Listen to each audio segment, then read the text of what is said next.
session will be our first more intellectual session, if you like it, where I would like to give you an introduction to the concept of the smart cities and the building blocks, which is based on what you are supposed to read. I don't know how many of you could read, but I would encourage you to engage in the discussion, even if you didn't read, because you should already have some experience. You know what the concept is meaning and what you're doing in your cities, even if you didn't read the papers. So the main purposes of the session is to understand the major drivers and also the evolution of the concept of the smart cities. You know what it is really, because there is quite a lot of definitions out there. I will not get into the definitions, that will be boring, but this is more a fundamental discussion about what a smart city is really in the beginning and how it's evolving, how it's presented right away by the commercial companies, and how potentially it will evolve in the coming years.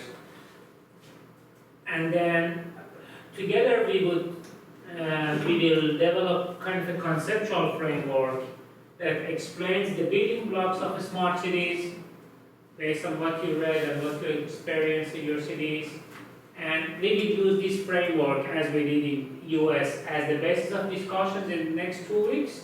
It should give us a good understanding of what we are looking at. You already have your questions. If you come up with a good understanding of the building blocks as well and the necessary elements that you need in a supposedly a smart city, then I assume you can get most of the questions that you have from the lectures, because you know, okay, this element is important, that element is important, what are you doing with this and that? And it will be a collaborative process, this session, so prepare yourself. So, first of all, I would like to give you a brief introduction of what the smart city was when it was started. But for the moment, what is a smart city for you before we get to the background? What is a smart city? When you're talking about a smart city, what you are really talking about? And you're always hearing that. You're working in organizations in cities. So when you hear a smart city, what's your understanding? And what's other people's propositions about it? Come on.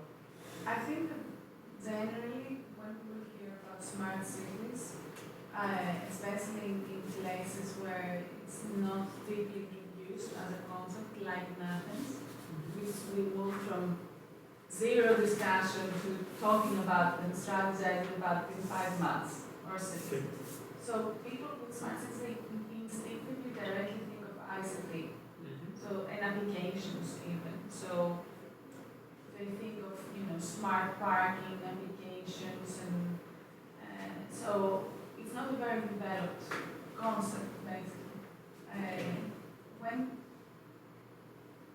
If you have gone deeper into the smart cities concept, for me, for example, I went to different conferences and have engaged more in the discussion, I understand it more as a way to upgrade the city environment, basically, using different resources available. So it's an integration mechanism. And technology is a tool in that process, but it's not the end goal. So the difference is that people, when they hear smart cities, they think of technology as the end goal, so introduce applications, while in reality it's as I said, an integration mechanism where technology sees the needs and citizen participation is also another tool. So it's a kind of so then I would say that this would be the. But this is about integration of what already exists to improve it in a way. Integration of? Just to integrate what you already have to improve the current situation. And yes, integrate and upgrade, actually. You're right. It's integrate and upgrade. Okay. For sure, upgrade. I would first put upgrade and then integrate. I think they're together, but upgrade is very important. And then I think it also has an environmental axis as well. So the goal and a general goal is to make, by making it smarter, make it more environmentally friendly. That's why it's a very different part. Smart cities.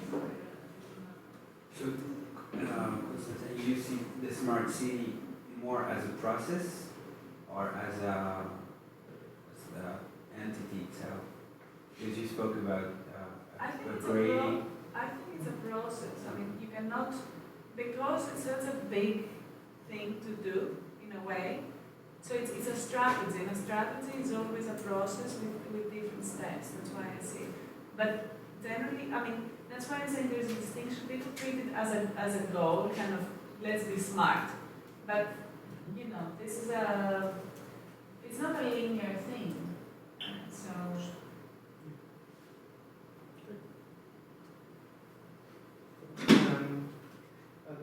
For me, it's a city in which decision makers and practitioners have access to certain tools which would allow them to make informed decisions about the future of the city.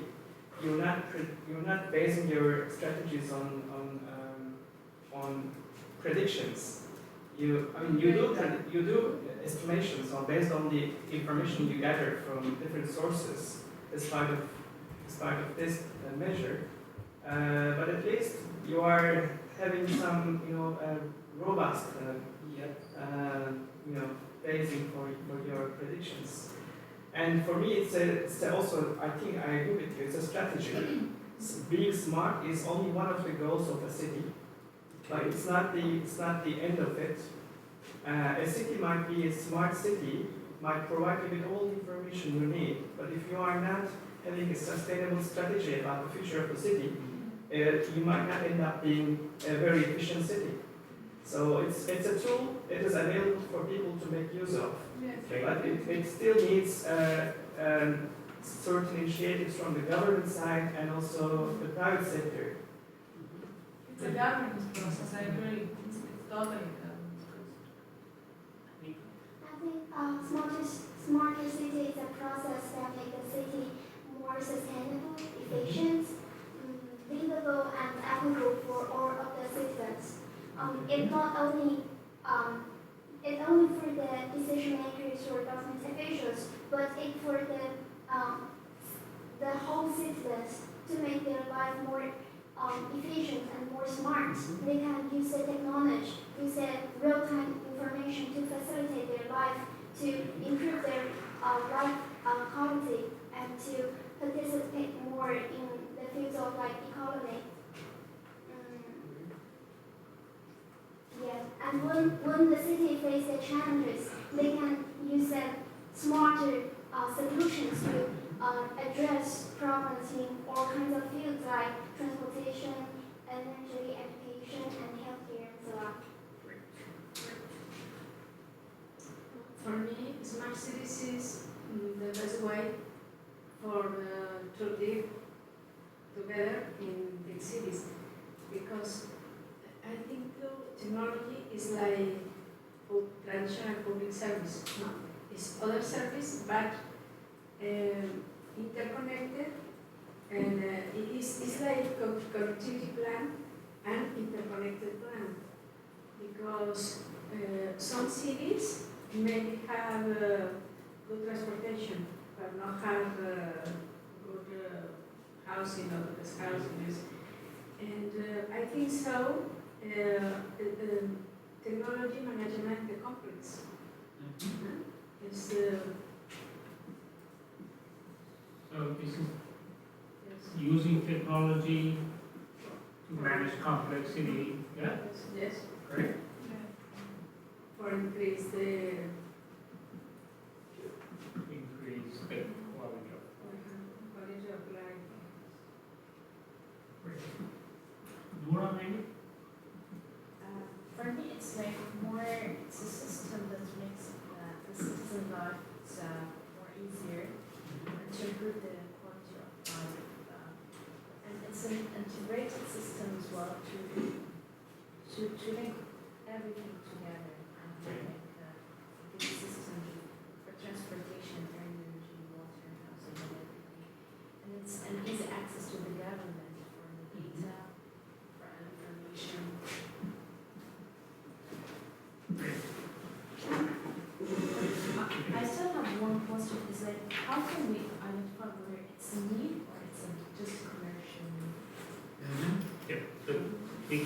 the complete issue, whether it's really a commercial, and what it is really, Yes.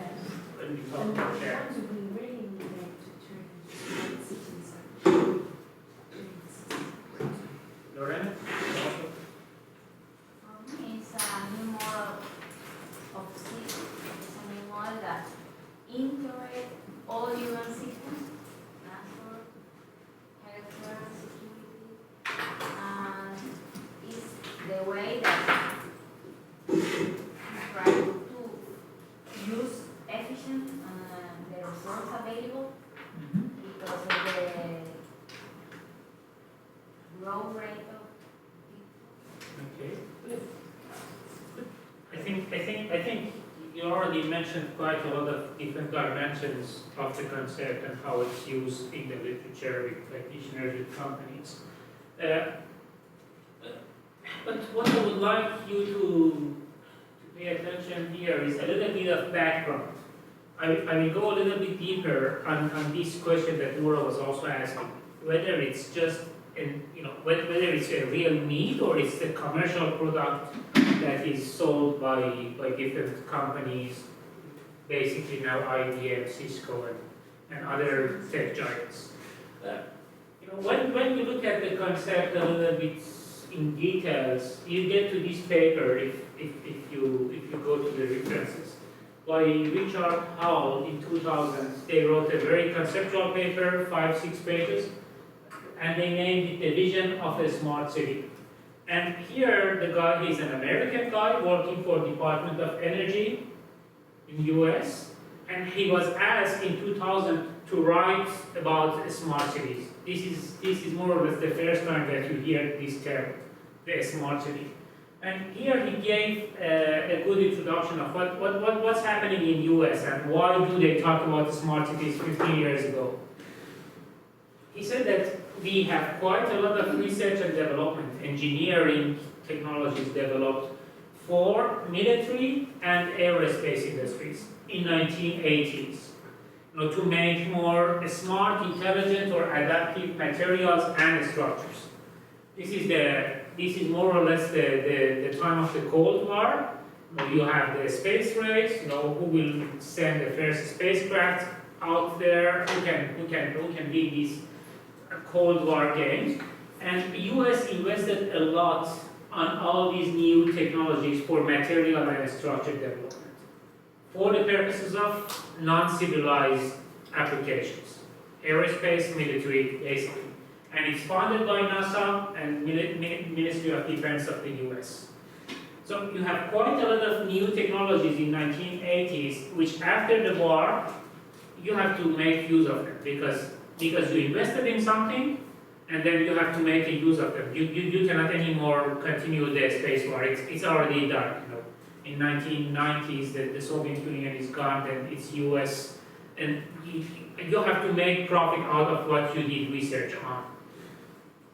And they started to use these new technologies in more civil and industrial sectors, with a very clear focus on infrastructures, biology, and transportation, which were the intense challenges they had in that period of time. And in 1990s, you have many of these technologies coming to the civic sector, trying to help improving the performance of the infrastructure, the transportation, biological research. And then in 1998, 2000, the Department of Energy is thinking that, okay, now we have all these technologies in different fields that are working, but can we think of a new concept called a smart city when we can really use these new technologies to make the new generation of cities? A very futuristic approach. And they put the first R&D funds in 2000 to make it happen. The first time that they put R&D that, okay, you have the technology for every single sector, now please give me a solution to improve the quality of the service in the city as a whole, not only on transportation or on new buildings. And then they gave this definition that it's basically a city that can monitor, this is 2000, so 15 years ago. the city that can monitor and integrate the conditions of all the critical infrastructures. It's very focused on infrastructure like the road, bridges, tunnels, rails, airports, seaports, to optimize the resources, plan preventive maintenance activities, and monitor the security, and at the end maximize the services to the citizens. So it's a city that can monitor and correct itself to improve the quality of services to the citizens. And in the long term, they are thinking of a smart city as a system, and the consecutive structures that you have that can monitor their own condition and carry out self-repair. These guys are still thinking that, okay, the city is some structures that needs to be understood, what's the current situation, do maintenance, changing the operation, but they have a very clear focus on very interdependent or independent subsystems. It's that the components of the city, the buses, the metro system, the buildings, they can monitor themselves and do corrective actions on their own. It's not that someone will make a decision what we should do with the data. It's interaction of the elements, not a whole that, the city government decides, okay, the transportation should happen this way. And you hear the news of the Google car, these new innovations that you have. This is a very US approach to smart cities. This is about independent cars that can collaborate with each other, independent sensors, the smart grid. Each user of the grid can feed in or buy electricity. This is a very independent way of managing the city compared to the very European version. That you have, centers for control of the data that, communicate with the cars. This is a very different approach, and later we will see, what are the implications and what is the commercial implications. And then Noura's question that, is it really a change in what kind of cities we will have, or it's just a commercial product that we want to use in the current cities? So here you can see that it's really about elements that function on their own. It's not only about managing the current system with a better information system. MIS was there for a while. You can use management information systems to gather data, to make better decisions, to make informed decisions. But here what they are talking about, or what they were talking about 15 years ago, was not to make the current city a better operating entity. It was to making the cities another creature that we don't have it yet, based on a lot of engineering, materials and structures that you have. And as I said, this is a much more radical vision of smart cities compared to what is currently promoted by IBM and other guys. IBM defines it as the optimal use of the interconnected information available today. Even if you look at their definition, if you read the report, it's talking about what is available today. Let's make them integrated, understand what's the information out there, and then optimize the use of the limited resources we currently have. This is an MIS system, and later you will see, in all their graph diagrams, it's about making a better MIS system for the city. It's not about making a new kind of city that will operate on its own. And later, on Wednesday, I will come to this question. Here, one of you mentioned it's about using technology to manage the complexity. The cities have always been very complex creatures, and the way that we dealt with with this complexity was different based on the technology that we had. Once we didn't have any management information system, we were doing it very traditionally, different functions. You do transport, you do planning, and we faced with all the challenges that they had. The transport guy didn't talk to the planning guy, and then you have an unintegrated land use transport planning. Now we have MIS, so they can use, their kind of, the same information. The guy from transport department can really understand what's happening in the planning department, and so on and so forth. But later I will show you that it's still the old school of thinking about what the city can be. And with the new technology, not only ICT, with the new technologies, how things can really radically change and how soon it probably happen. So let's get to the ultimate goal and the main drivers of the smart city concept. We always had a city, from centuries ago, but in the past few years, we have three trends that are happening around cities. One is the rapid urbanization. You all know that more than half of the population lives there. But we have more people living in cities than it was living before. This is something that is important. We have to recognize that. Then we have new ICT advances. In 1990s, we didn't have that much of technology that we have today. But this is a sector that is just coming up, because of a lot of investment which was done before. And again, we were discussing this, I think, in US, but US had a very clear idea of what they want to do in the future in terms of economy, and they invested a lot, in terms of policy, on developing the capabilities of their companies to be leaders in the ICT technology. And now they are. You have the Google, you have all the startups, Cisco, Microsoft, IBM, whoever you guess is based there, and the rest of the world is lagging, but they were really smart. If you look at their policies from 30 years ago, the way that they were funding research, experiments, it's very much directed toward ICT sector. And then, besides the urbanization and the ICT advances, you have all these changes in the global landscape, the context. Later I will talk what I mean about this. But climate change is one of the issues. The way that people perceive their role, they are not anymore just listening to what the government is telling them to do. They want to be more active. The cities are becoming more active players than they were before.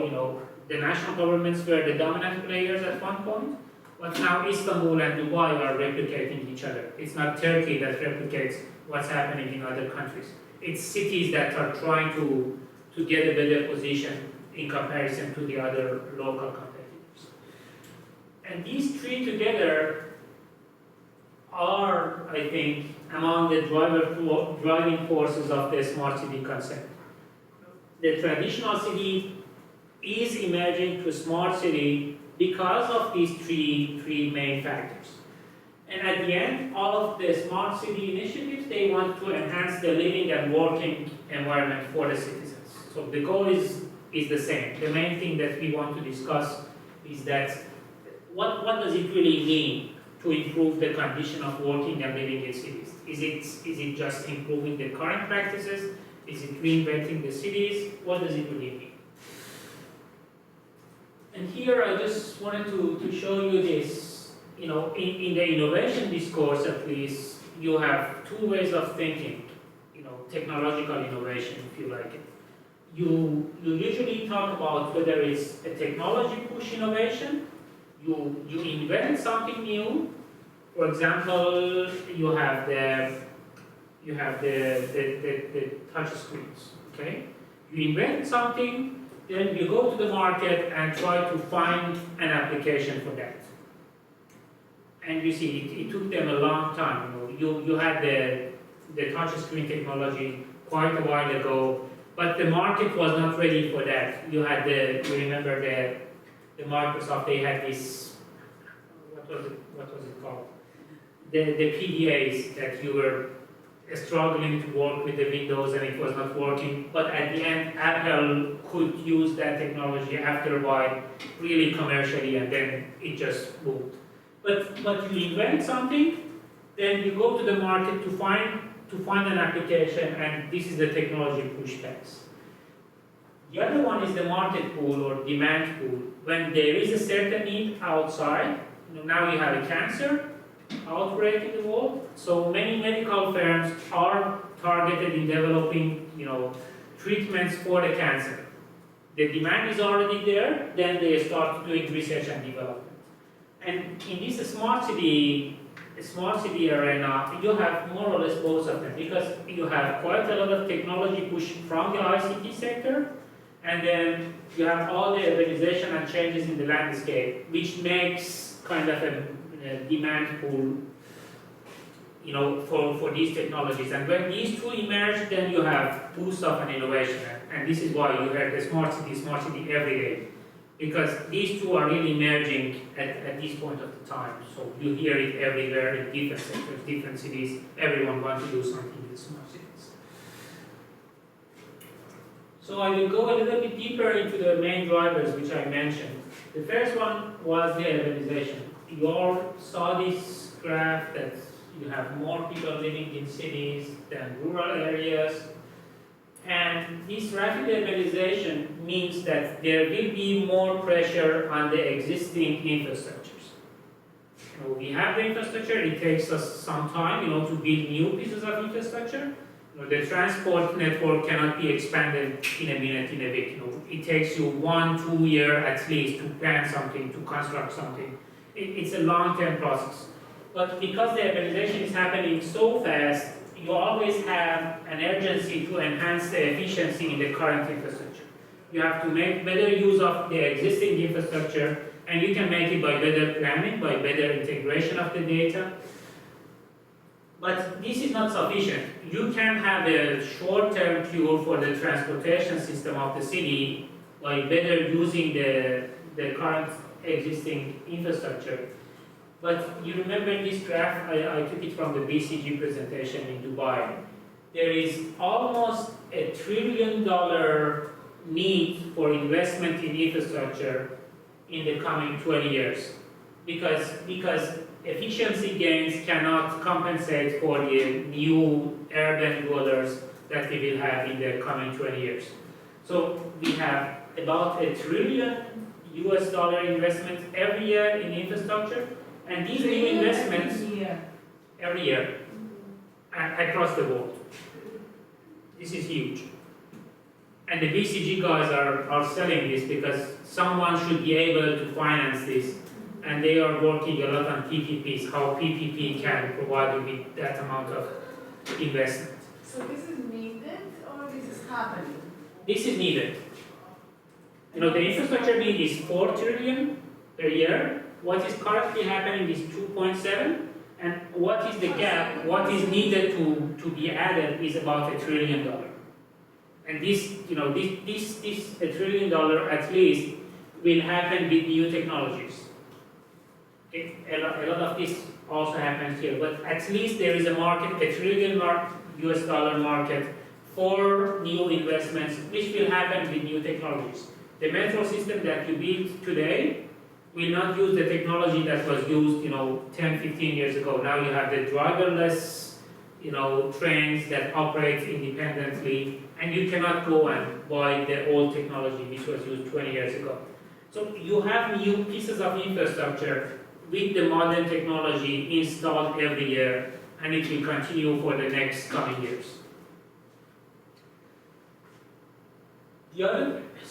So here my point is that urbanization, the whole thing, is putting a lot of pressure to increase the efficiency, and also is bringing new technologies into the infrastructure system because of the new investment which will happen in the coming years.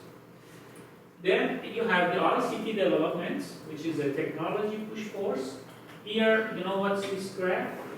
Probably you know. Moore's law. Anyone know that? Moore is one of the founders of Intel. And then some years ago, in the 1970s, he had this prediction that the number of transistors in a single chip will become double every, roughly speaking, 2 years. And this is a plot of the number of transistors which were put on a chipset in the past 30 years, almost 30 years. Okay, 30, 40 years. And you see, it's more or less correct. The guy had it's a roadmap, it's not a prediction. But as an Intel, they said, okay, we have to catch up with this speed, and they could. And here you see the number of transistors is how many? 100 times, no, 1 million times more than what it was in 1971. And the price is more or less the same. So you have more computational power, and it's fastly diffused in the society because of the advances in the technology. You have more powerful, cheaper processors, everywhere. And because of that, you can have a smartphone for $50. You have GPS sensor in whatever you have, the watch, the camera. You have every kind of processing units in every single element. Now you have RFID tags on simple bottles, not to be stolen from the shop. It's getting really cheap because of the developments in the technology sector. And because of this, and also as I said, the US policy is to make a new ICT industry. You have emergence of the new ICT service industry, which is led by tech giants like Google and IBM, Cisco, Microsoft. These are the companies that are now, entering different sectors that you can imagine. Google is now entering the transport, IBM is doing healthcare, with their Watson. These are the companies that are now getting the dominant position in different sectors because they become a big service industry and they are getting more mature. And then you have all the tech startups, developing different applications, developing new solutions. But this industry grew very fast in the past 10, 20 years. And it helped, to have ICT everywhere. And beside that, you have some changes in the landscape, which are more or less the facilitating, factors. You have the paradigm shift in the urban governance arena. You have the privatization of infrastructures in 1980s, 1990s, that you give the infrastructure to private operators. And that needs a lot of collaboration among different actors. This is not anymore a vertically integrated infrastructure that is operated, owned, and maintained by one single actor. Now you need something that lets different actors collaborate with each other, and ICT and a smart city concept is in that direction. So it's well perceived, from the governance perspective as well. If we were in the very vertical way of thinking, very hierarchical, you never wanted different actors to be able to collaborate. But now that you are open to that, 30, 40 years ago, private infrastructure was something bad, you shouldn't touch it. But now it's something which is accepted. So when the solution is out there, then it's also well perceived by the politicians. They promote it even, that okay, we use this smart city. It's becoming a marketing tool for the politicians as well. It's not something bad that they shouldn't touch. Then the active role of users. Citizens want their voice to be heard. They want to decide what they want to do. They are not anymore satisfied with using a very fixed route of the bus. They want to be able to take a taxi with Uber. They want to demonstrate. They want to show that, okay, I'm not happy with this, so I do rating. They become very much more active with regard to the daily decisions of the city. And then cities becoming the main actor. So they want to show that they are capable of doing new, interesting stuff. This is not only the national government who can make a change. Istanbul can do something which is different. Shanghai can make something which makes a difference. Then besides these changes in the governance arena, not anymore the national government, the dominant player, not anymore the vertical systems, the dominant discourse, and users and different actors becoming the main players of the game. You have the grand challenges, which most importantly is the climate change. Now everyone knows that sustainability is a big issue. The quality of the environment, the living environment is a big issue. Resilience is a big issue. This is a picture you have all probably seen. This is the metro of New York after the Sandy storm. And then you see this is the entry of the metro, and it's all flooded. And this is not the poor Indian people that are washed out every year. This is not agricultural farm, then you donate something. This is something that made you in real trouble. You know, people of New York, tomorrow they need to be transported from point A to B, and you have to be very efficient in responding to the changes that are due to climate change. You have a storm that you were never predicting, but now you should be able to be flexible enough to answer to these new changes that happens. And also sustainability. You cannot pollute the air too much without being, accused of you are too lazy in taking any action or initiative. And then also competition between places because of the globalization mainly. Cities are now trying to show that okay, we are a better place for investment, and all these smart initiatives is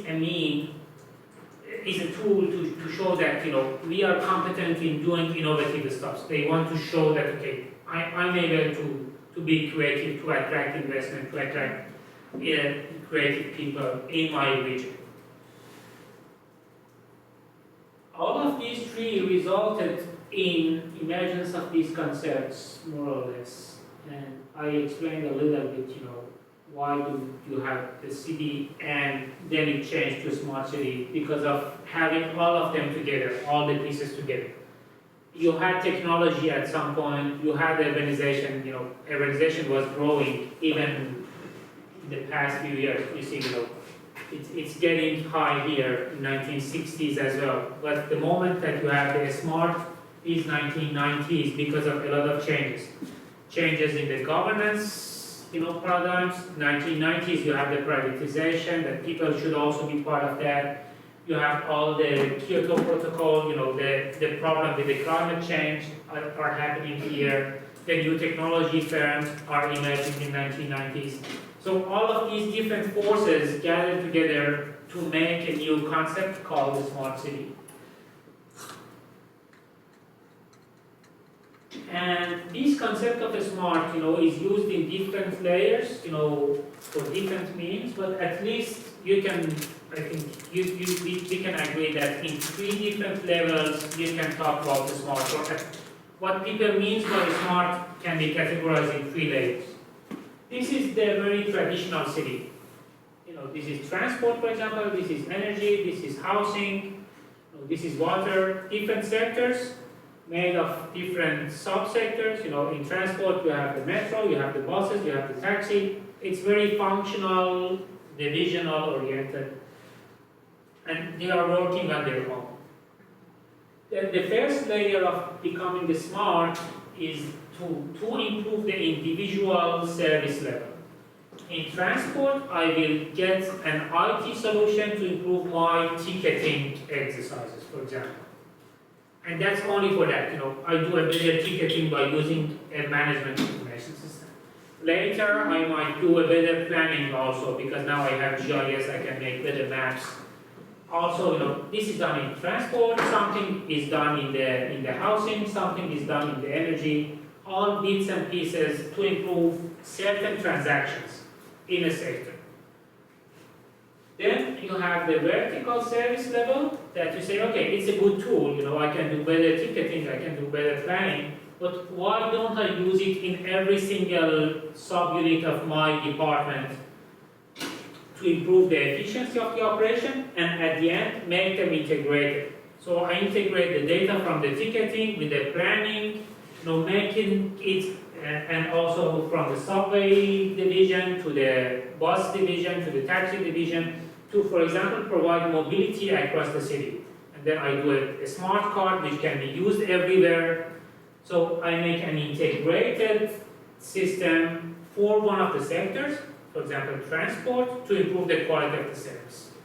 This is the second layer you can use. The first layer was only one part. The second layer is, okay, use it everywhere, use it vertically. And then the third layer is that there is no transport department, because whatever transport is doing have an influence on the housing, have an influence on the energy sector. So some parts of transport will merge with energies, will merge with the housing sector, and vice versa. And you have a puzzle of different pieces that should all collaborate with each other and be coordinated more horizontally to deliver the final good quality services to the citizens. And this will be the ultimate third layer of having kind of a smart city. Okay? You clear with that? There's a strong link between land use and transportation. Yeah. But as a, I would say it's a tendency in world cities that there's not much emphasis on this connection between the land use and transportation. Mostly they are dealt by different departments in the same city. Exactly. One of them is taken care of by the transport authority, and the other one is usually dealt by the municipalities. But it will be really nice to reach to that level. Phase 3. In which we will be able to look at it more horizontally and see what are the implications of Exactly, and this is what I would like to do with you in the rest of the session. That imagine that we will have something like this. It can happen technically. That Is it technically anywhere in the world right now? The phase 3. I don't think there is no city doing Politically, this. there is no the European Commission. Juncker is practically doing this because he wants to maintain the commissioner system. So he has created vice presidents, which are 4, and then he's forcing all the commissioners to work together in groups in order to respond to policies. So the smart cities, and to give you an example, but it's not exclusive, the smart city strategy is dealt with different commissioners who are obliged to work horizontally in those. It's not that it's not on phase 2, it's directly phase 3, politically at least, and strategically speaking. And to enhance this, each commissioner there's a different commissioner who is responsible every 6 months to drive the portfolio. Okay, so there's rotation. Yes. Rotation of So actually this is that. But I mean, in our case at the local level, I think we're really far away from that. Although it could happen, I think it's another political thing. But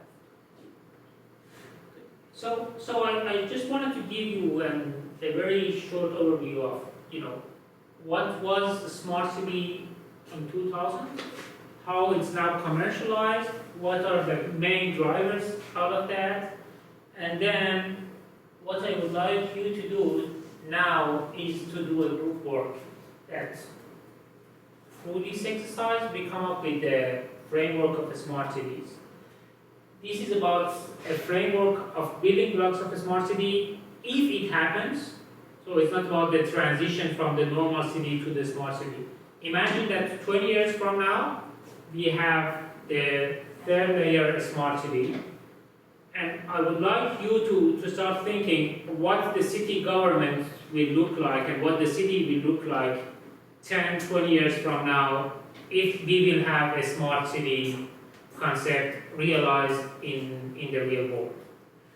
For example, now you have the municipality organized in this organizational structure.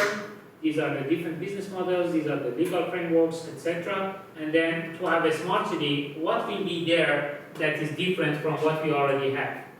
Because as you were talking, in the politics level at least, I will talk it the other way. The technology is already there, and it will just go up very quickly. Look at here, it's just getting up very fast. Every year, you have double computational power compared to the last year. This is huge, and the prices are going down. So in 5 years, you can have processors every single where. You have sensors everywhere. Everyone will have a cell phone, more or less. The technology will go its way. The point is that whether the organizations can be changed in a way that they utilize these technological elements or not. And what I'm asking you as a framework is this organizational perspective, not that, okay, we need technology. What else from technology do we need in a smart city that currently we don't have it? The technology will go its way, technological firms will develop it for you. What you're supposed to do is the complementary stuff that is needed to utilize that technology to deliver the services that you need in your cities. So we need a volunteer to present his or her work, which was supposed to be the preparatory work, to present what you come up with. Then the rest of you are encouraged to contribute to that framework. And later I will intervene. I have my own stuff as well, as a framework. Can you go back to the slide you showed us? This one? This one, not and this one is grandparents.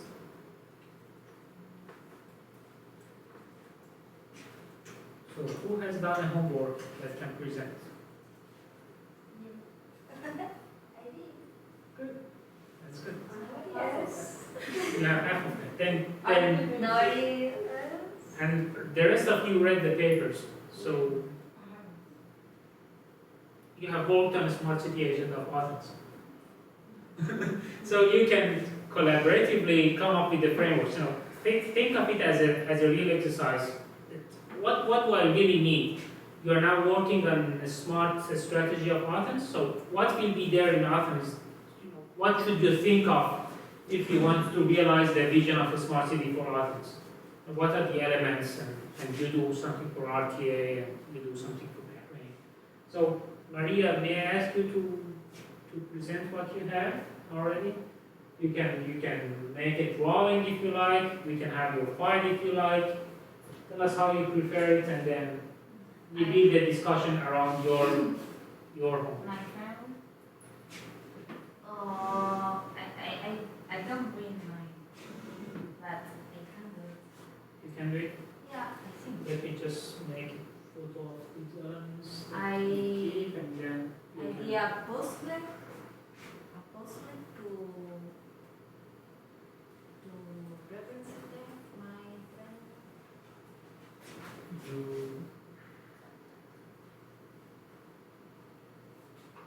you can make a simple drawing. Yeah, go on. You can also make this off, and then you can have more space for this. How does this,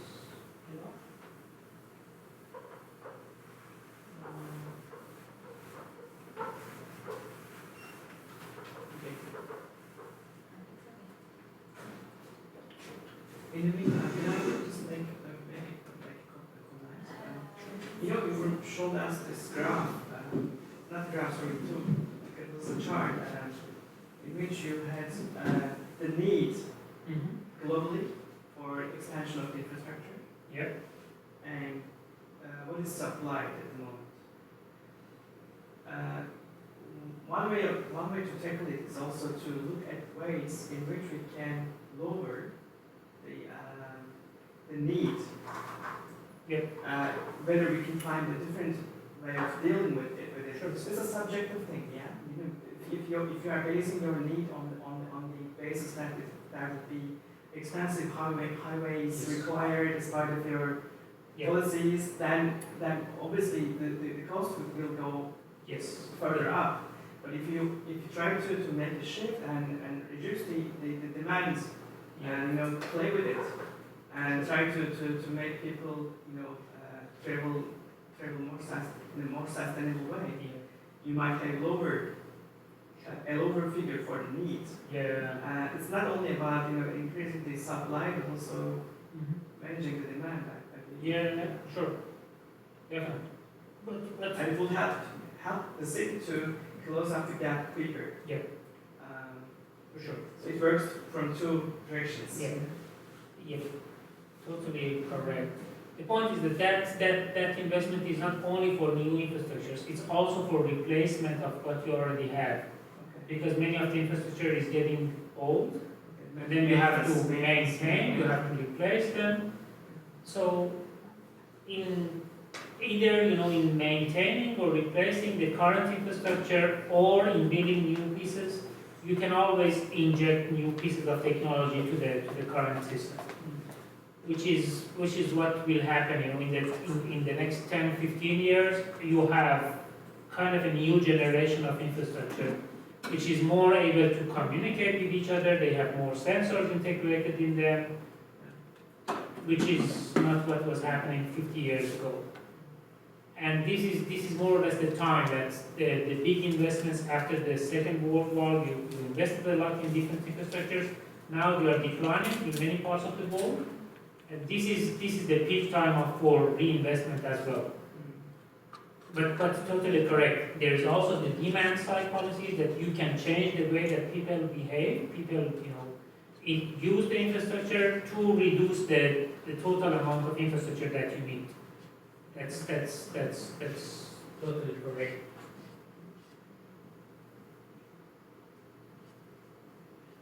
And as I was reading through the papers, I noticed that in Seoul, especially in Seoul, for this city, these guys have put more emphasis on the implementation side of things.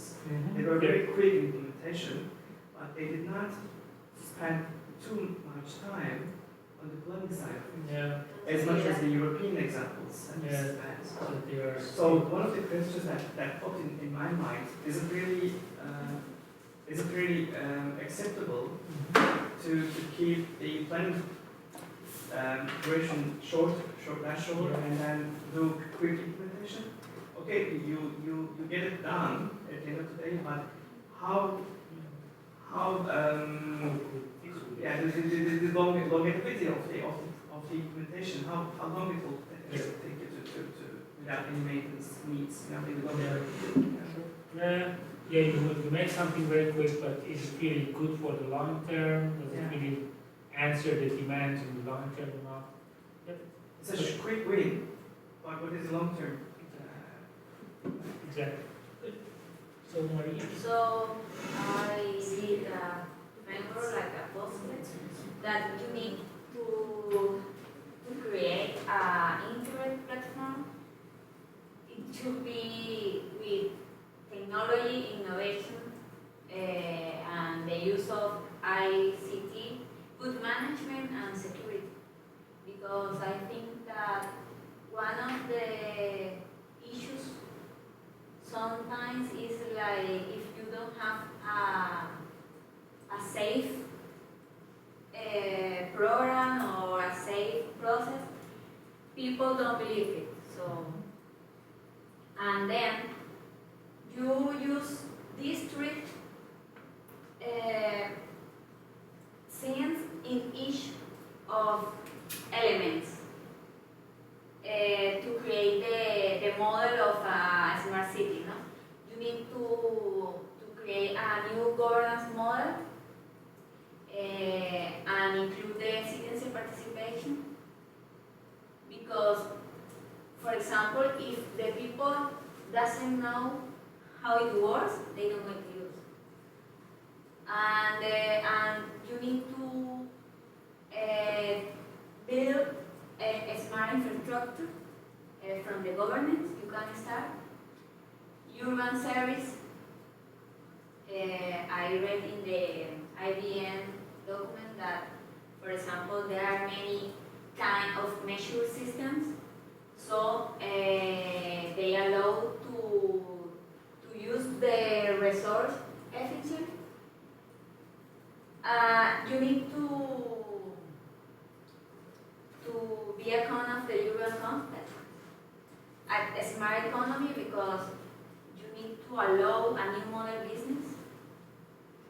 And I think particularly that it is essential control and supervision to follow up how it works, to improve, and because a smart city is a process, I agree with the other, but it never ends. You always have to be improving. So that's the way that I see my model. I try to, this is like, you need to be really link each other. And this with this, and this with this, but I couldn't draw a puzzle.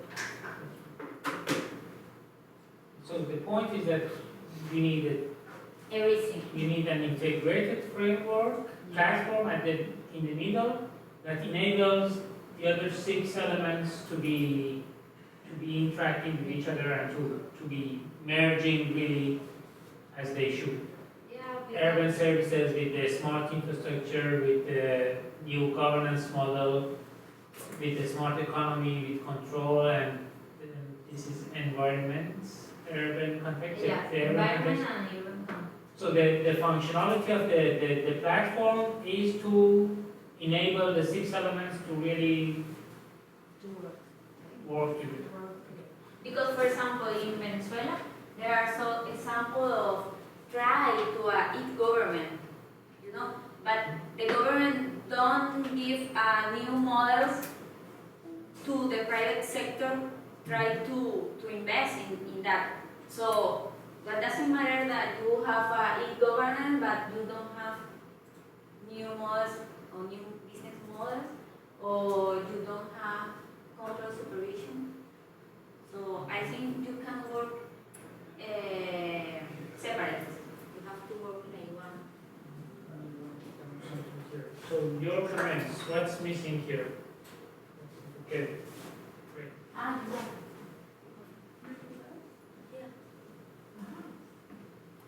With the program, with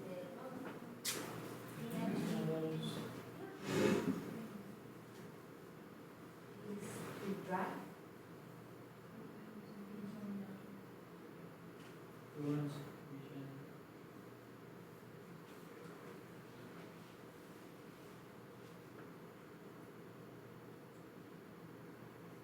So what's missing in Lorena's framework? When you think about your understanding of the smart cities, you know, what is missing still here, or is it complete?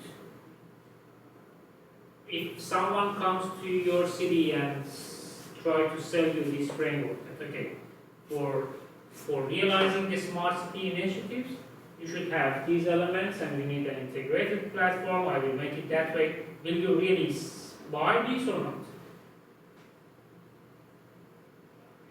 What will be your criticism? Try to think of it, you know, in a very. I think so. The most important thing for showing the smart city is education. Okay. It's education because child and young people is who more use technology. Okay. It's like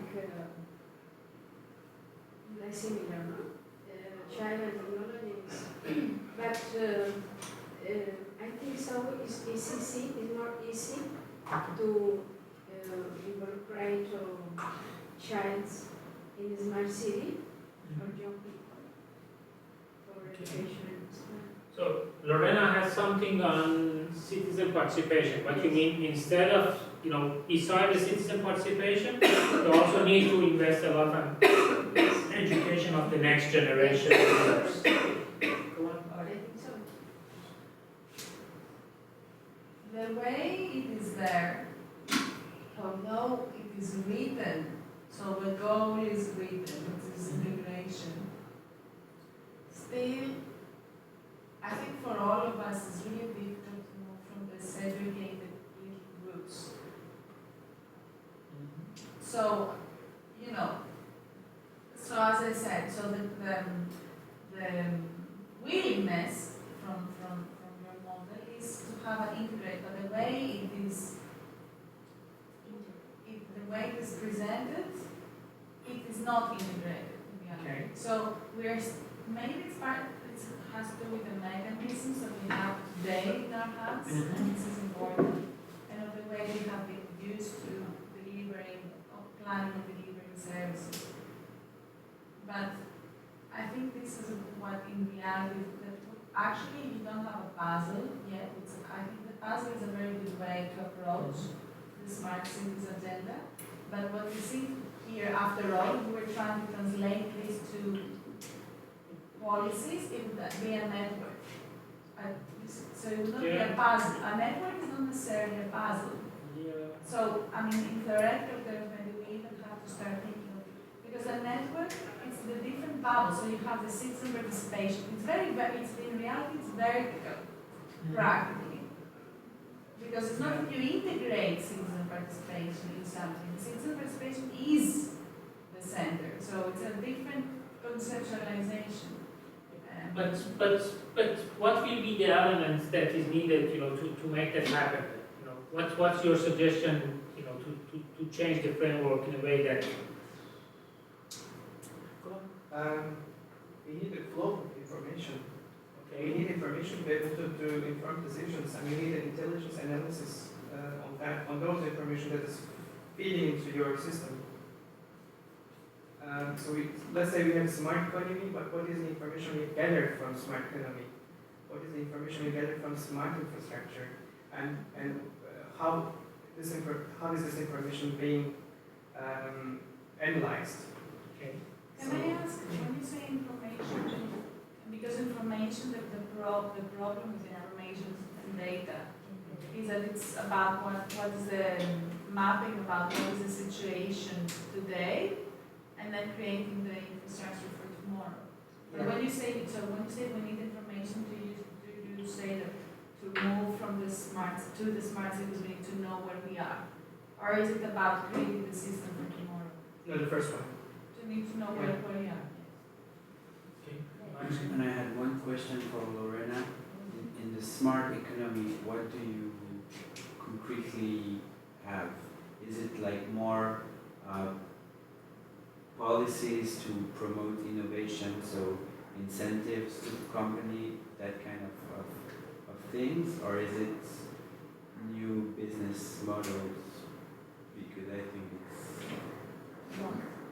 both. Both is to create new business model, and the government should motivate the private sector to invest in create new things, no? New economic New climate. Yeah. And also, what did you say before? Like, you need to have like a vision as a government, and I refer to, for example, the law. You should open the window, open the door. Because, for example, in most of the country in Latin America, like Mexico, Brazil, we have like a lot of law. You can do that because you can do that. So nobody tries to do anything new. Okay. So if I just get something from your discussion, a lot is also about the law and the legal frameworks that you have. Okay. Legal frameworks that let you do something, because the current legal frameworks is set for some purposes. And then for the other purpose, then this legal framework is an obstacle. Yeah. It helps you solve some of the problems that you currently have, but for the new problems, it just makes more problems.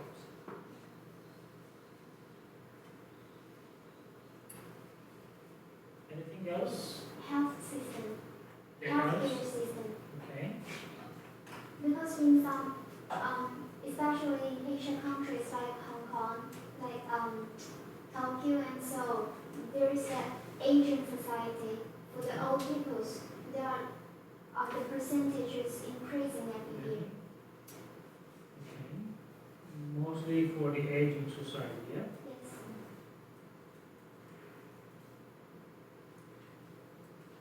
Yes. Smart governance. Smart governance, you mean? That's a good term, but what do you mean exactly by smart governance? How should they be smart? How will you judge them whether they are smart or not? If they do what, they are smart. If they don't do it, they are not smart. Can you explain a little bit? I think so because technology, management, complex things, complex data, complex. But smart government, I think, is management. Managing The people? complex things, people interactions. No, I think so. Is the two components.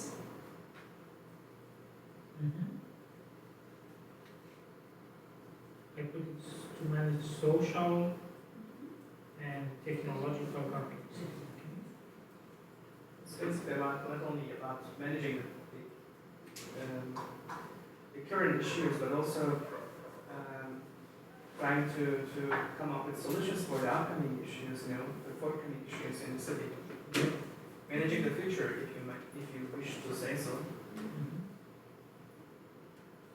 Maybe they include innovative operation departments, like all the faculties are working on it to make sure the implementation. Departments was one.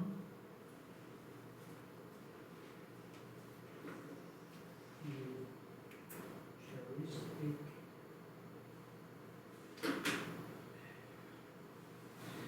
Perspective was one. Anything is missing here? Without that, you will not be able really to make the smart city working or happening.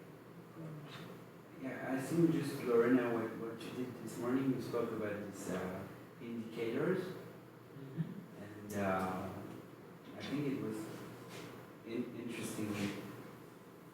How do we know if we are a smart city or not?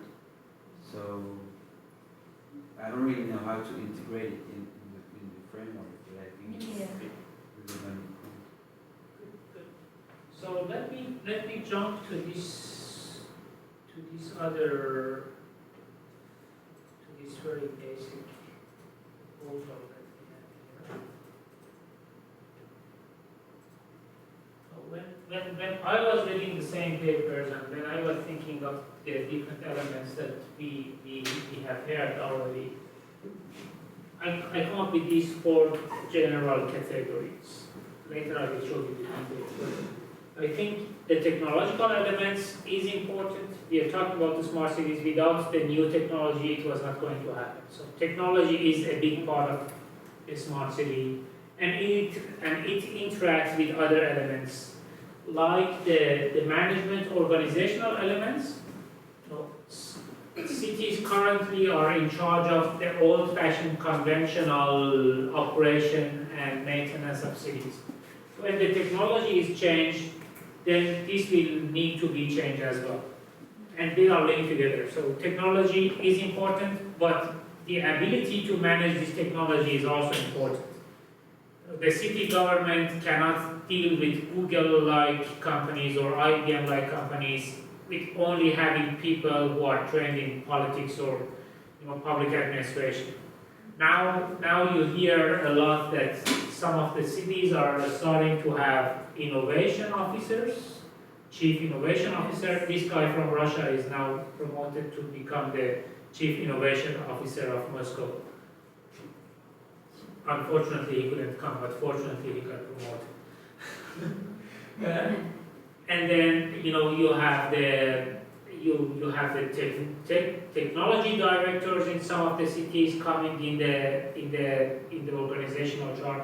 Someone who is dealing with technology, but it's still very traditional. We add something to take care of technology instead of rethinking the whole organization as an entity that is managing a very complex technical system, social technical system. Think of a city administration as a Google kind of company. The city is a very complex social technical system. To deal with that, then whether we should go in more expertise toward managing IT-based, infrastructure services, or we should still be dealing with politics and accounting. Which kind of people we will really need in the future of the smart cities? And do we have them in the city? Are we ready to have them in the city even? So technology is an element that needs to be evolved, for the smart city. Management, organizational structures is an element that needs some modifications at least. Then the whole institutional or the governance elements is an issue. Currently, we have laws that says, how much you can build in a city or how much you should pay taxes, and we are dealing with these kind of issues. In a city that everything is interconnected, the transport guy sells information to the energy guy, vice versa, the land use guy.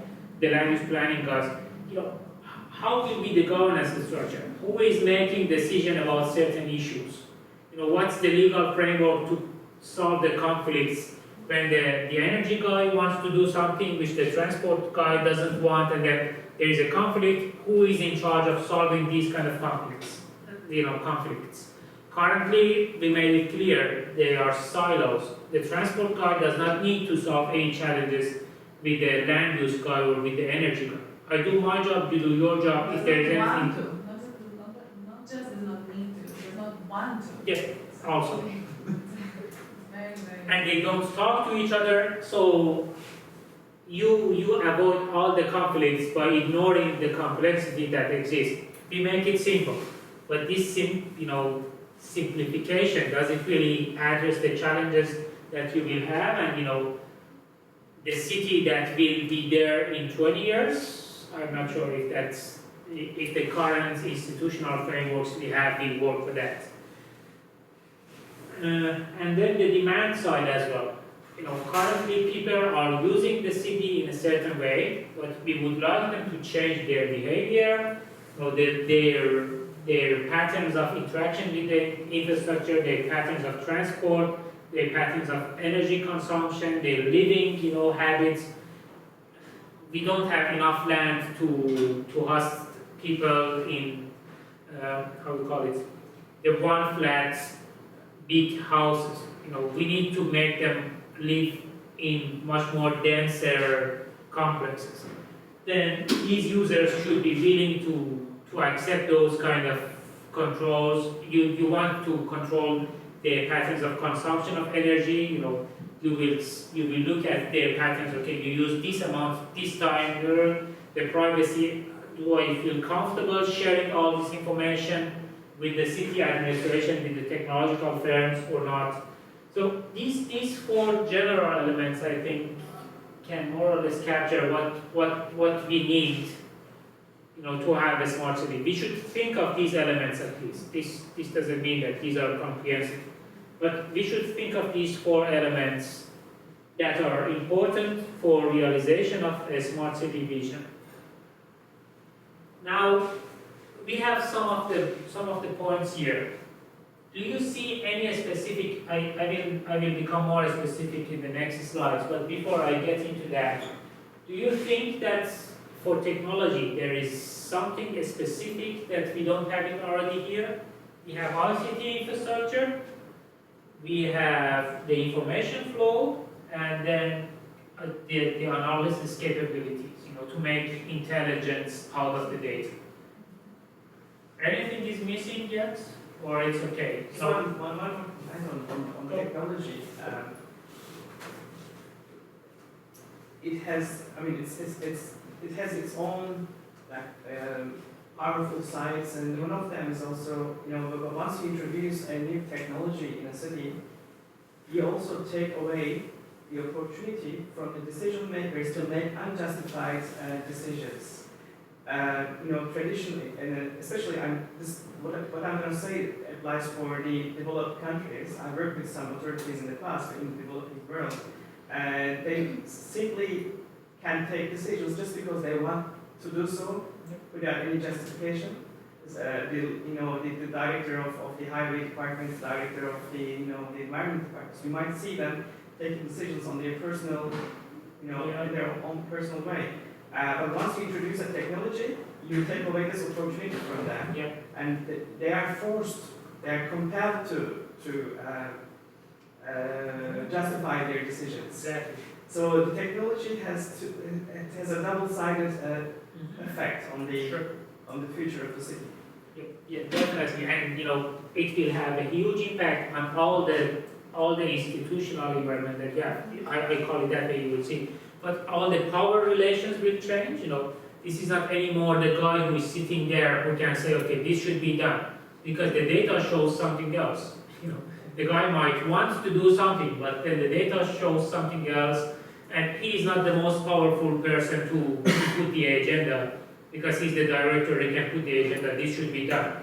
The most powerful guy might be the person from, I don't know, the IT department, who have the flow of all the people, where they move, and then they have nice flow charts which can persuade everyone, okay, the highway should not be built here, but here, because the simulation shows that, the power will be changed, because now people have different expertise, not only the position that they have, Yeah. because of the It availability turns of out to be a data. control mechanism in this Exactly. way.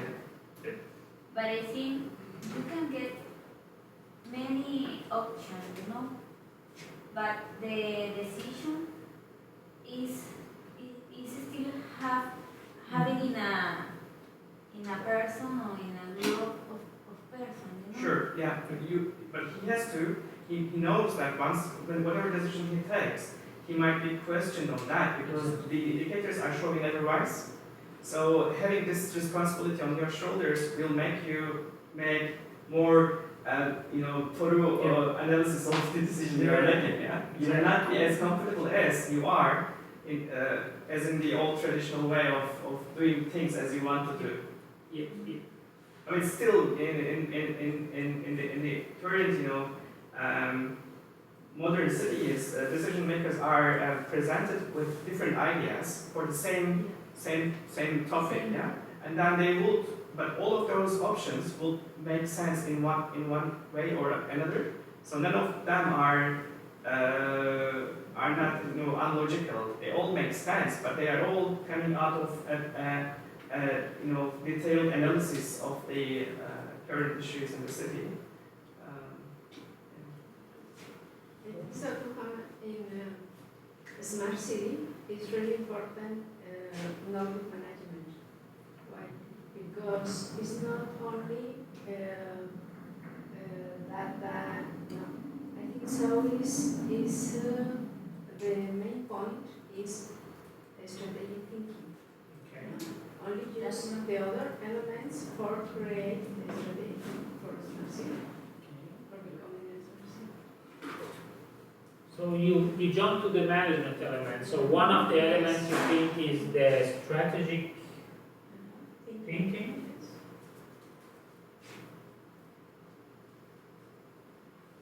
What else is there that you really do not put it here yet? Integrated and interconnected policy. Okay, integrated policy I think is an option, is an ingredient. Okay. Integrated policy, okay. What else do you think we need in the new organizational or management arena, which is managing a smart city? Skilled workers. Okay, good. Skilled workers. You, Nora? My thinking was a different structure than the one that you have. I put in the center, it's like the government. They have like a strategic plan or a program that all the entities, the government entities can work together to have this. And part of it is a smart city. And then all the entities come under the government program. And where you need to report back to this, a committee from the government itself. This will avoid any as we discussed, some government entities or people they don't want to share information with others, or they have a centralized information system where the government can control this and all the entities have access to the system. And then the government needs to see the demand and the technology available, and then put the program all together and give the task to the entities and each manage their own task. This is how we can have A new form of organizational structure is needed, but you propose that it should be a very government-centric. Yes, and because I don't know, this is the case of Bahrain, the government at the end will own everything and the decision will come from the government.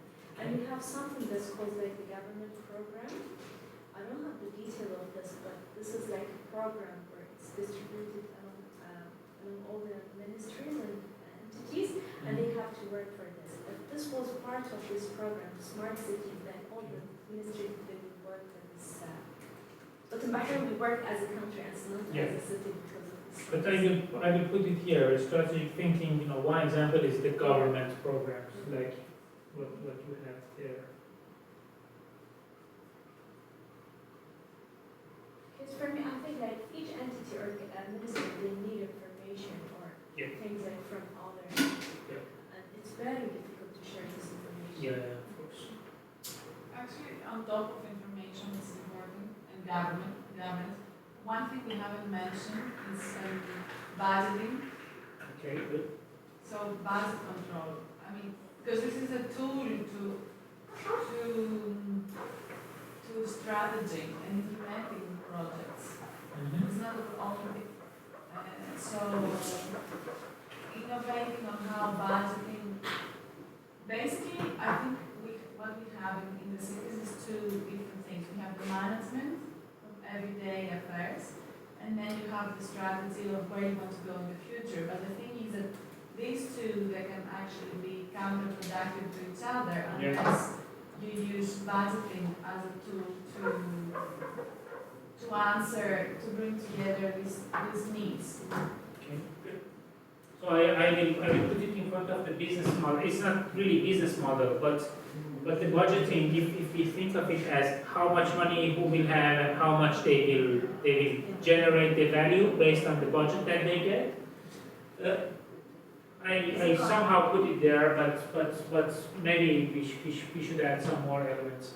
Any other thing with regard to the institutional elements, the governance elements, also the demand side elements? Here I added the legal frameworks as Maria and Lorena was proposing. What will be needed in terms of institutions, the governance tools that you need in a smart city that we currently do not have? Assessment and evaluation. Okay, good. Assessment, evaluation. Where do I have something? I can put it on the indicators maybe. Assessments. But you can put it under knowledge management. Sorry? You can put it under knowledge management because assessing and evaluating it's about knowledge management. Okay, all of them It's a maybe different- can be put and the something. indicators and Knowledge management. This is the, yeah. and where do we put the data? I think data collection and data system is also under knowledge management. They will somehow, they will somehow interact, I think, all this intelligence generation, the analysis, creation of the data, sharing the data. No, it's not that. It's about, in Athens, I don't know if you meant that, but that from Athens, we keep talking between us on how we don't really have data sets, like really on a very primary level. That's what I'm saying. And to have ICT and to have, smart cities to, as you said, you need basically the formation of data sets and then the management of the data sets. That's why I am saying that could be other. So I'm not linking it to advanced to ICT and to that category, into information flow. Okay. I'm linking it in a more basic level. That's why I am putting it under. Mohammed is more indicators. I don't think indicators are part of the knowledge management. Indicators are part of monitoring. You don't deal with indicators in the knowledge management process. You have key performance indicators to monitor what is the progress you make in the I city. agree, but when you monitor, what does it mean in practice? What you get when you monitor is knowledge on how the things that you're implementing are going, and based on that you're judging on where you go. And knowledge on the progress in Yes. implementation. Yes. The way I look at knowledge is more on the information side of that. What is the information feed it to you? Fed to you from But different. it's not only that. No. That's why I'm proposing a broader.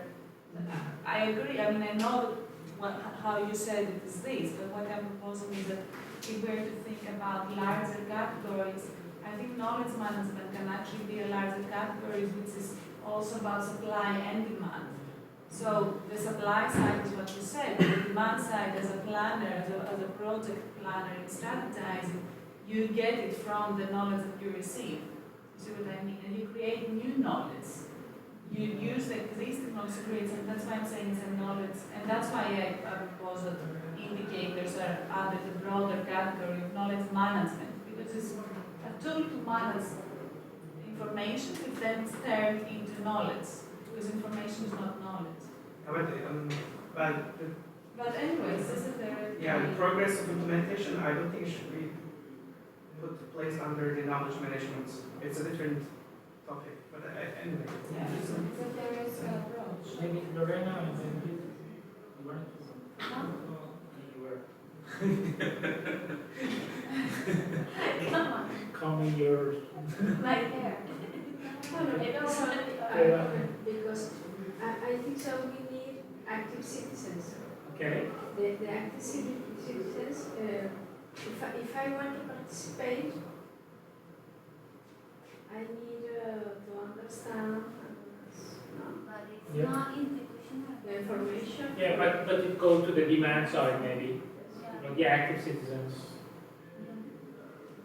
Wait a second, why do you, I mean, honestly, I think these are really, really conservative ways of approaching. Do you really think, I mean, on the second we use the phrase active citizen, it's not a demand side, it's a supply side. I mean, the idea of opening up Yeah. government to the people, and what you even suggested before about citizens demanding to be active and Yeah. taking part. You also have a huge private knowledge society Yeah. as opposed to the public, and we all the time say how we have to open up the public sector Yeah. to taking in that knowledge and Sure. creating new, so it's not a demand side. Yeah. Maybe that's not the best. It's the best word. But somehow people at the end, you know, now we can also talk about this user-driven innovation. You know, the demand and supply are getting very integrated. For example, I get your point that, for example, now citizens are providing the service. For example, they provide energy, they can set their tariffs, you know, in some parts. It's not only demand, but I don't know, the demand supply side, citizen side maybe is the best thing, you know, the citizen side, not the demand side necessarily. But yeah, I think we should find a better term for this. This is the citizen side, or not only demand. Developers, we mean technology developers or what? What's that? This is a little bit into the direction that Constantina is saying. This is, you know, the citizens, the people who are using the services are also drivers of innovations, are also drivers of new technologies. You know, I as a single person that do not have a technology firm, you know, say that, okay, this is a problem, then I can access to the different platforms, you know, to write an app on Android or on iOS, and then contribute to the provision of the service without being a professional tech specialist. You know, so these developers, which are somehow the users, you know, I will call it the open innovation category. That different people, different stakeholders should be able to develop solutions into the overall smart city platform. Otherwise, you should not rely only on big tech developers. Here you have developers who can provide services, you know, in a small scale, but they can change the game. But it's not only that, I mean, to be honest, I think the demand, the use of the word demand is quite accurate, because active citizens, as you said, they are demanding different types of services from them. But supply, and I agree on what you said, it's integrated. So you have a demand and supply system from the society, but also in what sense? To give a practical example, citizens more and more, because they are aware of, you know, even Google Maps, you don't need to be an expert. They suggest all the time, and I think not just in Athens, but in different cities, different tools on how to monitor,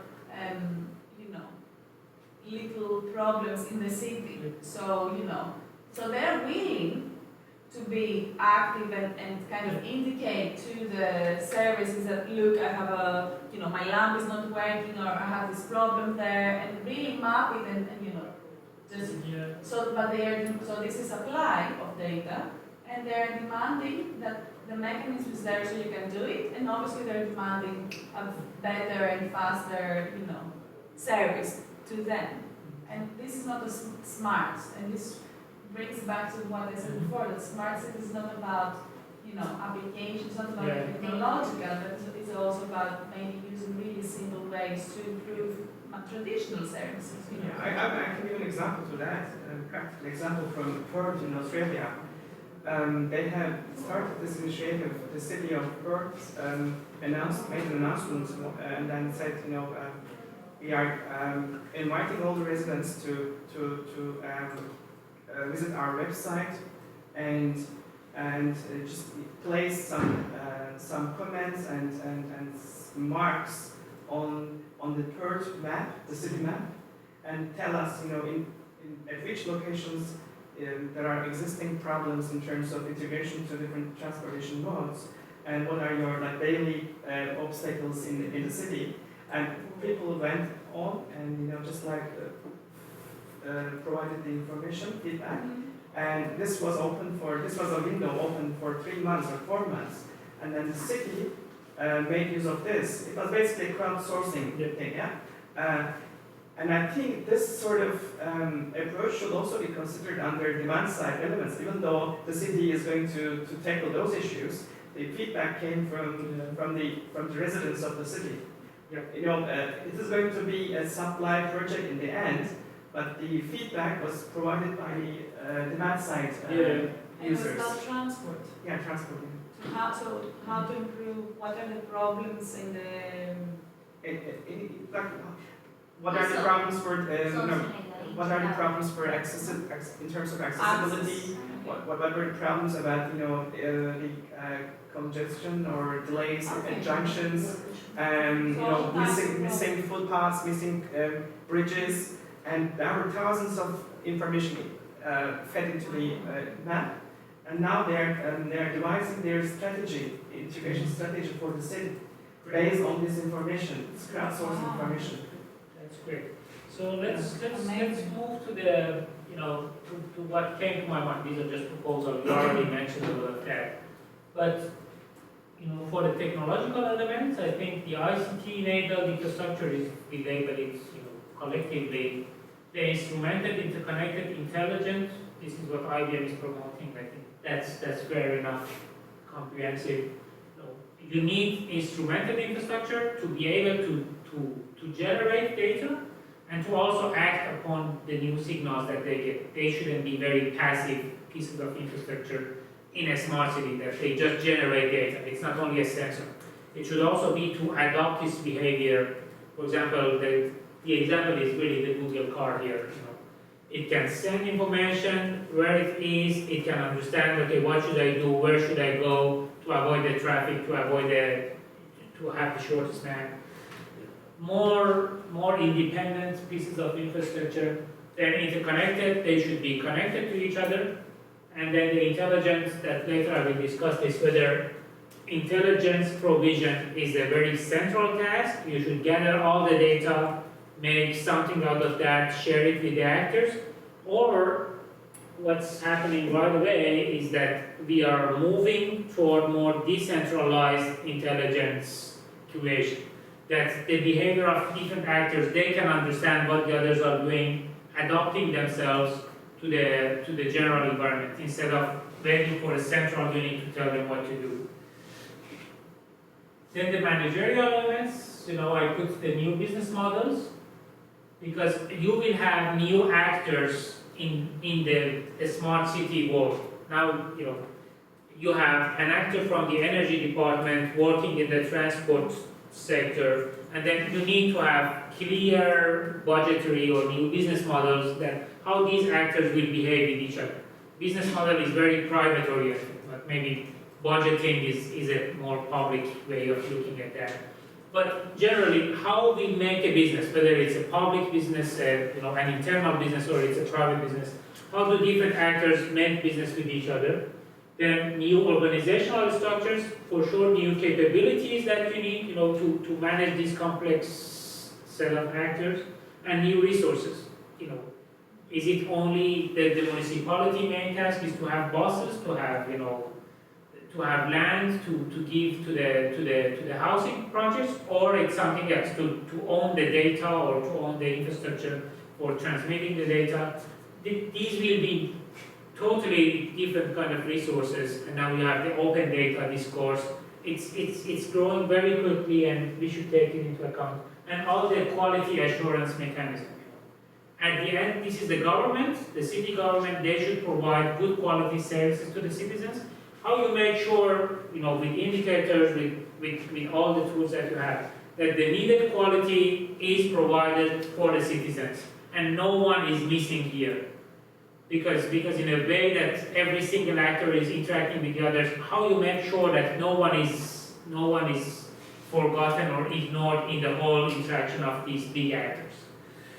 And how to do with the rural sector, for example. Also rural, yeah. And then the institutional elements, the legal framework is a big thing here. All the conflict resolution mechanisms, IP is playing a huge role here. It's a big threat, I think, This is the big issue here for a smart city, and you could see in the IBM paper, every technological firm is now pushing for a standard for a smart cities, and they have good arguments that it makes collaboration more easier. We need a standard to be able to build upon that, but there is the negative side of a standard also. That when you want to develop a standard, it's a collective process. Big firms usually sit together with other stakeholders. And what happens here is that they put their patents into that standard. So you say, a standard number 1 for smart cities, you should use technology A for communication between the different pieces of infrastructure. Technology A is patented by IBM, for example. And if you put it in the standard of smart cities and then make sure everyone will use that standard, every single user of the technology should pay something to IBM for the whole life. And there is quite a lot of research on how big companies making profit out of the standardization process. But I don't understand why should there be a standardization process given that all the cities are very big? You need that because it happened also in the mobile technology. You have many providers of cell phones connections, and then at one point you want them to be able to collaborate. You want them to be able. So it's about integration. It's about integration and collaboration also. Reducing the costs. If you have a standard like the GSM that you develop at one point, then everyone knows that this is the standard. Everyone can work with that. You don't need 10 different platforms to work with. It reduces the costs, but some actors, make a trick there and put their patents and IP rights into the standard, and everyone will be stuck with that. And sometimes the standard that you make is not the best one. For example, IBM might push for a standard number 1, for smart cities, but that won't be the best standard you can have, not the most efficient one. Like what they did with the GSM. You have the GSM, and then 2 years after that, you have the new generation, the 3G, 4G, 5G. They could do 3G 10 years ago, but because Nokia and Ericsson was the dominant players, they didn't have that technology, but some small firms had it. You didn't have the 3G standard 10 years ago to transfer data, because the big player didn't want the standard to be the most efficient one, but the one that they can have influence on and they can make profit out of them. And this is a big thing in the whole institutional framework that cities need to take care of that, otherwise they will be screwed up. Public interest is a very important issue. How you make frameworks to protect the public interest as a governmental body, the municipality, in a smart city context. Now that everyone is collaborating, everything is interdependent, how you make sure, for example, privacy is protected. And this is not only privacy, the right to have access to water, to energy, the basic rights that needs to be protected in any ways by the public entities. This is their functionality. You have a public entity to protect the public interest. Then transparency is a big issue, accountability is a big issue. The energy guy currently is accountable for what's happening in the energy sector. If I don't have electricity, then I go to the Department of Energy in the municipality, then claim what's happening wrong. If the whole thing is a smart grid that is, fed by different actors, the households with their solar panels, etc., and I don't have electricity, to whom I can go and complain? Okay, that household decided not to provide energy because they had the right. But then I don't have electricity, to whom should I complain? Who will be accountable in a very decentralized way of managing the city? We need a lot of frameworks to be developed around the smart city, otherwise we will face with serious problems. Then the demand side or user side, if you like it, the user adoption is a big challenge, and all the user or open innovation capacities that we need to keep in a smart city arena to get the benefit. Otherwise, it will become dominated by 1-2 actors, and then everyone should pay an extra premium to these big actors. The ability to have many actors engaged in the innovation process is something that give a lot of benefits to the users. And it happened everywhere. With the apps, for example, again, I will go back to this example of, cell phones. Once you only had Nokia that had an operating system on its cell phones. You had Java, which you couldn't do anything, and then you had the Symbian, the Nokia operating system, that you could have applications, and it was sometimes, updated. And it was only Nokia. And it was only controlled by Nokia, no single provider of app was there. And then the paradigm was shifted. You had the iOS by Apple and then Android, and then you made it open to the public. Every single person could make an app. And then you have the boost of innovation, and you have new things which are doable by the smartphone because of using the ideas that the users had, the public had, in managing the innovation process. And here is a mix. I just put a lot of connections, that came to my mind to show you that the smart city is not only this part. You need instrumented infrastructure, you need interconnected, you need intelligence provision, but whatever element you take here, it will have a lot of consequences on the management, organizational side, on the institutional side, and on the user side. And they are all related. For example, I was talking a little bit on the standards, but to have instrumented infrastructure, to be able to communicate, you need standards for both of them. These standards will need legal frameworks to be developed for them, otherwise, there will be a lot of conflicts between different actors. These standards should take very much into account the public interest, how you proceed with the process of standards, how you make sure that the public will not be ripped off by the private actors because of some standards that are made here. Then users will be less likely to adopt to these new technologies if it's not standardized. It's hard for me to get a cell phone connection, or it doesn't force me to get a cell phone connection when I have to change the SIM card from city A to city B to city C. If it's a standard platform that I can use it everywhere, then I'm more willing to get this phone instead of a fixed line phone, which I can use everywhere. And without the standard, users will not adopt to the innovation because it's not really usable everywhere. And then they also needed to be able to participate in the process. It also goes to the intelligence provision. It has consequences indirectly to the new organizational structure. Whatever single element you take have quite a lot of consequences on all of these other elements. And for a smart city to be realized, really, you need all of them to be thought of. And now I want you to get into the discussion more clearly that, okay, where do your cities stand with regard to the smartness trend? Is it still here? It's still here. You are thinking of how to bring some technological elements, you are forward-looking, thinking that, okay, if I bring this in, I need this. You're trying to make the whole ecosystem of smart cities in your city. Where do you stand with the whole process? What are the main barriers that you think do not let the smart city vision to be implemented? But have it in mind that the technology will be there in 5-10 years. This part is just playing with the toys. The technological firms in 5 years, whatever you get can communicate, can process, can be connected via the Wi-Fi. This part will be solved in 2, 3, 5 years. The main part is here. Then what will be the main challenges here?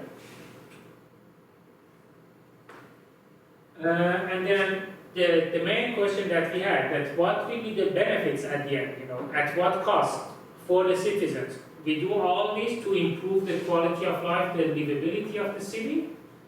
And then if we do all this, we change all the elements, what benefits do we really get and at what cost? What will we lose, when moving to smart city?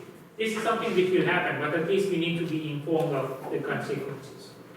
So now it's, we have 10 minutes maybe for a general discussion on these general questions that I would like to have your point of view, especially with regard to where your city is standing, what will be the barrier for you, what will be the trend of this I think we don't have enough time, but maybe on Wednesday I will explain it, what will be the future trend.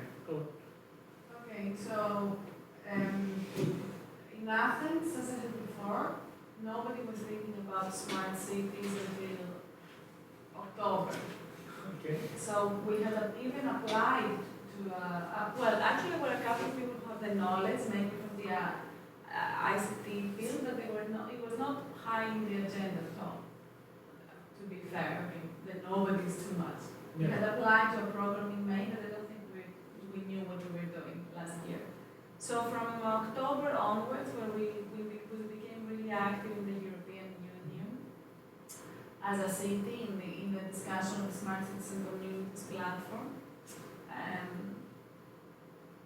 it gradually went higher in the agenda, and the result, we tried to, for Athens, because so far behind this, in this sense, the driver is the lighthouse projects of the European Commission. So these are big projects, funding projects, which they are asking for innovative and integrated approach to the city's problems, and they're actually really, really forward-thinking, I must say. The people in the Commission who deal with this problem. So for us, it's a concrete driver. So we try to apply, anyway, I'm saying too much.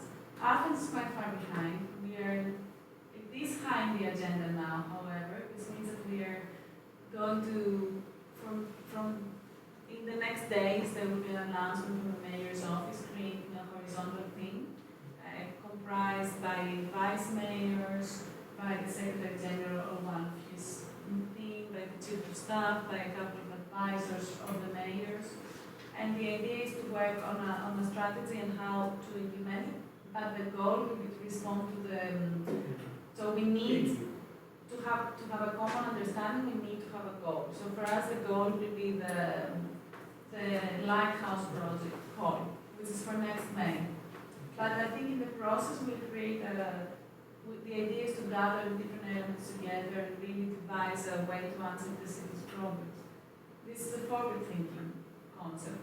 At the same time, there is a huge barrier, well, a couple of huge barriers, which are the organizational structure and the organizational culture and the mentality. So, and also the budgeting, the way budgeting is done, which is very, very traditional. So even though there is a political will, I think it will be very difficult to really translate into new ways of acting in the city, at least for now. The driver, which is the European Commission tool, it is a very good way to start, but will be limited to a pilot application. So I think that in reality we're very far behind, unless something happens through this group. So there is, I'm leaving a window open that maybe through the activity of this group, which is a very positive thing that's endorsed directly by the mayor, there will be a call that will go to the entire municipality saying we are starting this. So maybe it will be able to act faster. And to give an example, we are actually reforming the organizational structure of the municipality.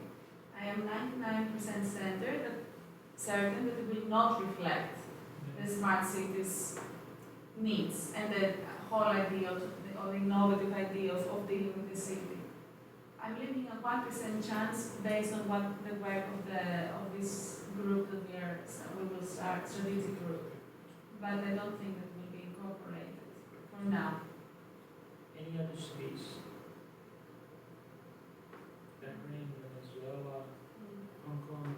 Yeah, Bahrain, we're looking to make, the first step was the e-government, where we have a system that's connect all the government, where you need to, for example, renew your ID cards or passports and things like this. And it has an automatic facility that you can do online. So you don't need to go spend time and wait in the queue. This is a very good initiative from the government. The second thing was transportation. We are working. The first thing was like ITS, and then we're working on public transportation. Public transportation is not very good. But there is a plan like to work on the public transportation and integrated system, smart ticketing, and so this one.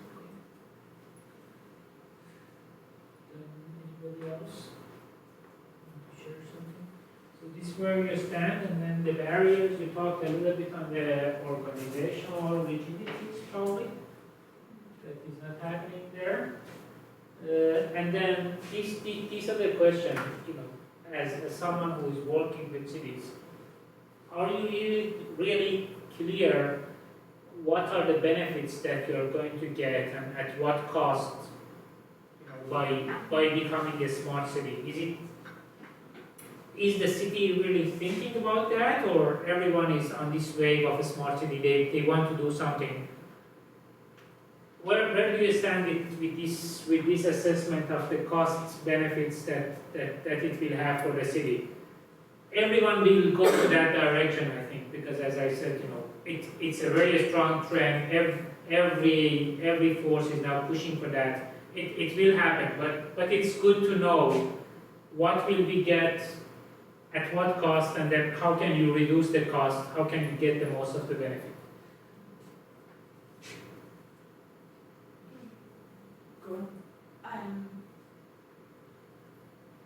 I think that there's it's interesting because the ones that I, for example, characterize as conservative thinking, in the Athens, which are some of the deputy mayors, they are not conservative. So, what I mean conservative is that, in terms of the ICT and the smart, no, what they say, which is that it is relevant to the cost-benefit analysis, and most of us who have been talking about the smart cities initially were not thinking about that, is this question, so how does this help me every day, how will I, which is a traditional way of thinking, yes, but it's also important because when you have to face, the problem of, let's say, a really old sewage system, and you go to the, deputy mayor who doesn't have money, who, has a under-functioning public sector, and, nobody to work with closely, and you say, hello, I'm going to put you into this group for the smart city strategy. He says, I don't have time, because how am I going to respond to the citizens' benefits? So I think this is a really, really important puzzle, a very important question to solve. And it's also about prioritization that is very important, because sometimes, unless we are very fast forward in our thinking, which I don't think we can, there is a cost probably in time and in the service delivery. And I honestly don't know what is the, That's good. Then in the next 2 weeks, I think these are some of the things. Here they try to implement a lot of these stuff. I think we have quite a good opportunity be alert, when they give the presentation to get the main critical stuff, because you will hear and everyone, is doing the same. When people are coming, what you get is usually the positive side. Okay, we implemented this, we are advancing that. But then the real lesson that I think we can get from every single module is that, it's great, you do a great job, all appreciate it, but what about this element, Do you think of the changes in the organization? Did you make any changes in the organizational structure? No. Then how could you deal with the new thing? Yes. Then how could you make the change happen? What's the new way of dealing with these new actors in terms of business? How could you change your legal framework to adapt to the new situation? Did you do any cost-benefit analysis? Are you really sure that it was beneficial for the city? So just be alert when these people will come, and we will have a great combination of people coming, giving us the input of what's happening with Seoul. And this is by far one of the most advanced cities in terms of trying to initiate a smart initiatives, at least, and using new technologies. So it's a perfect place to think about a smart city much more critically, and be really informed about the different elements of this new initiative, which will happen in the next 5-10 years in all the cities, based on the lessons that we can get from Seoul. So let's close the session this morning now. We have 1 hour and 10 minutes to have lunch. And then please, from the very beginning, keep the timing